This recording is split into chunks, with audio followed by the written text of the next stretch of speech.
Well, I think that everybody walks in a skeptic. I think that everybody, when they come into an event or they come and see me, you know, a lot of people, they want to believe.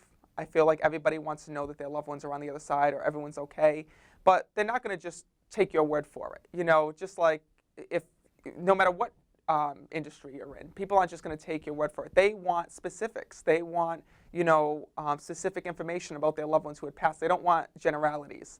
And that's one of the things that I've learned as well.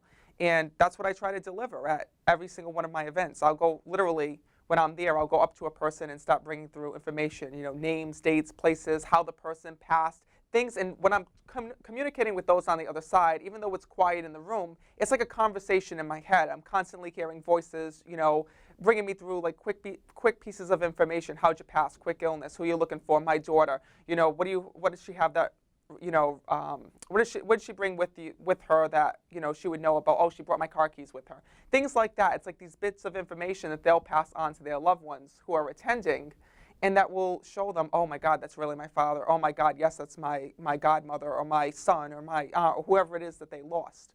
Because people don't want to hear, your father's safe and at peace and that's it. They really want you to kind of prove it to them. So I also feel like my job is like running the lost and found for the spirits on the other side. I'm constantly receiving messages and trying to reconnect the people, in the audience with their loved ones on the other side by providing this information and by giving them a sense of comfort that they can trust me, and also they can trust the messages from their loved ones by giving them accurate information. Being a psychic medium, my life is always like an awkward moment when I receive a message from spirit, because it's like, how do you explain to somebody that, okay, your dead father's behind you, your dead grandfather's behind you trying to pass on a message? But I do that. And a lot of times when I do get stopped or because the voices never shut off, I hear them when I'm in my car, I hear them, when I'm just in my house. It's like when I'm bored, this is who I talk to.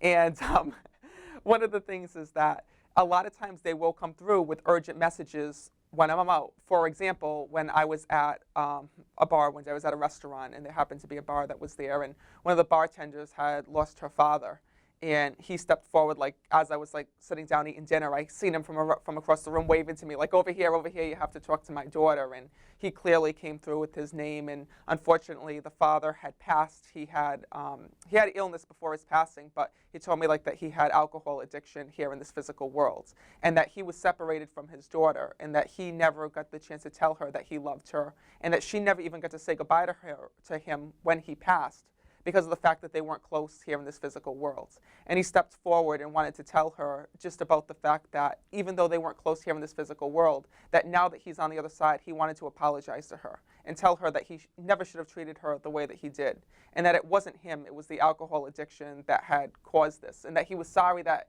he lived a separate life, and he was sorry that he was never a part of her family, and wanted to say to her that he was very proud of her. He was very proud of the family that she created, and the fact that, she's a working girl, she's trying her hardest to support her family. He was telling me about how she recently just had a baby boy and how he was watching her from the other side. She had deep grief because she was wondering if her father truly loved her.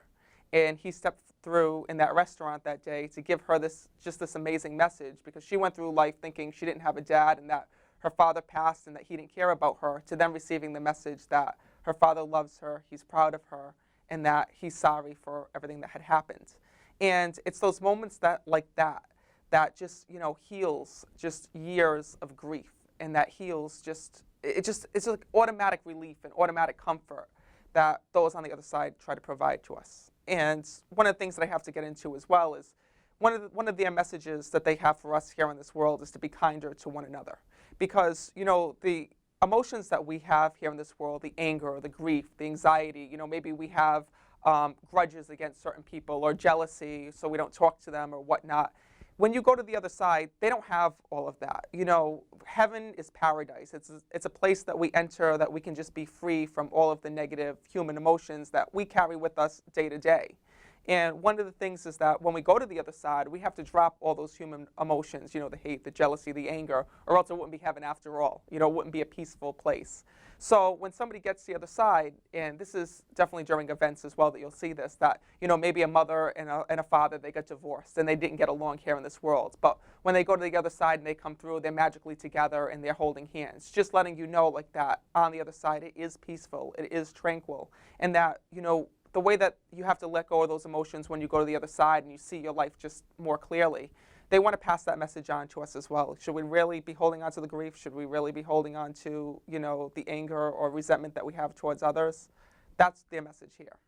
I look back on the times when I go up to these strangers and I pass these messages, and I'm thinking to myself, how the hell did you do that? Like, what were you thinking? Like, just running up to this person. Like, there's some people that I went up to that I'm like, I felt for sure, like, afterwards looking back, that, yeah, they could have kicked my ass for, like, going up, like, especially some of these guys, like, that I go up to, like, randomly. Like, it doesn't have to be just females. Like, there was a guy who was there who kind of looked like he was in a biker gang, with the leather jacket on and so on and so forth. And I went up to him and started talking about him. And I said to him, it was so funny because his father was on the other side of him. And I told him, I says, I says, you had your father who passed? And he's like, yes. And I said, your father's stepping forward and telling me that you need to, like, start making some real strong life changes. Because he tells me here that you just got out of jail, and if you don't watch out, you're going back.